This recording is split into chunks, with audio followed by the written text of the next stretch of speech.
Welcome back to Daily News Live. It's time for the entertainment section. You just saw an exclusive clip from Goon, Last of the Enforcers. And joining me to talk about the movie, writer and director Jay Baruchel, and former Ranger, familiar face on SNY here, Colton Orr, and you actually have a cameo in the movie. We'll get to that in a bit. But let's start with you, Jay. Yes, ma'am. So this is the sequel to the original movie, which you wrote. But this one is also your directorial debut. It is. So why the follow-up? You felt more of the story needed to be told? I did. I really, really did. We always had more story and ideas than we knew what to do with on the first film, and we saw that there was something special when we put all of us together in a room in this particular story, and yeah, we felt like the first film was the beginning of a conversation, and we knew we had a lot more to say, especially about fighting in hockey and what that looks like behind closed doors. One of the fun parts about hockey still is they let them fight. So safe to say you are a big hockey fan then. I am indeed, but this is a role, hockey enforcer, that's kind of being worked out of the game. Last year, fights were down in the NHL 50% from the season prior, and we saw that coming. And we also saw that our character would kind of be retiring. And so those two things kind of dovetail. Doug retires at the same time that the enforcer is being retired from hockey. So Colton, did you do any fighting in this movie? Because this was your acting debut. I did. So, you know, it was great. Jay asked me to come on the movie and be part of it. And you know, I couldn't wait to do it. I really loved the first one.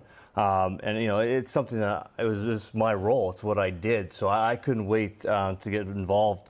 And like we talked about, the enforcer role is going to the wayside. So I wanted to be a part of it. And it was kind of, acting was really hard for me, you know, to be able to get out there and fight, because I was used to actually hitting people. And so when I was getting out there, I was asking Jay, I'm like, can I actually fight? Can we do this? And like, no, it's not going to look the same on camera. He's like, trust me.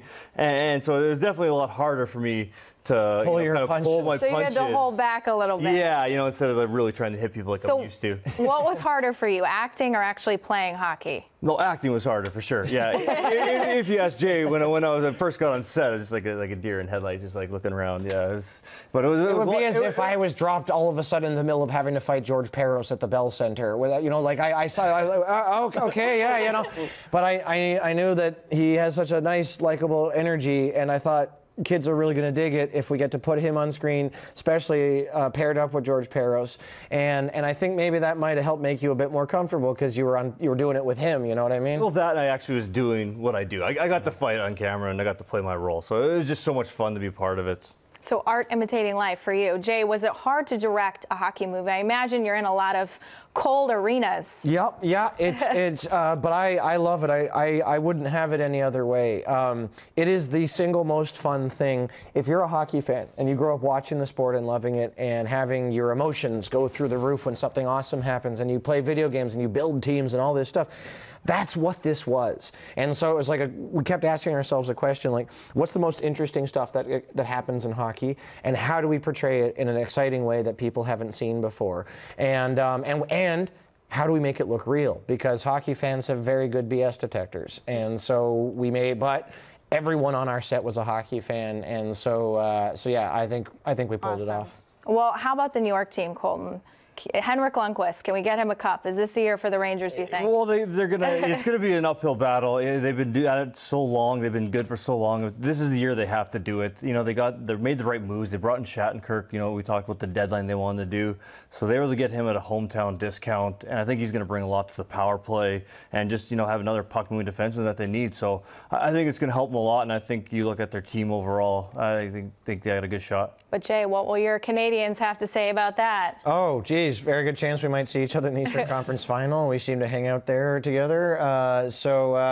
Listen, as long as nobody tries to ruin Carey Price's career again, I'll be happy. Had to get a couple NHL questions in there, right, guys? Yeah. Indeed. Well, it is Goon, the last of the Enforcers, and it opens at select theaters and on demand and digital HD. That's this Friday. Big thanks to Jay Baruchel and Colton Orr for joining us. Looking forward to it.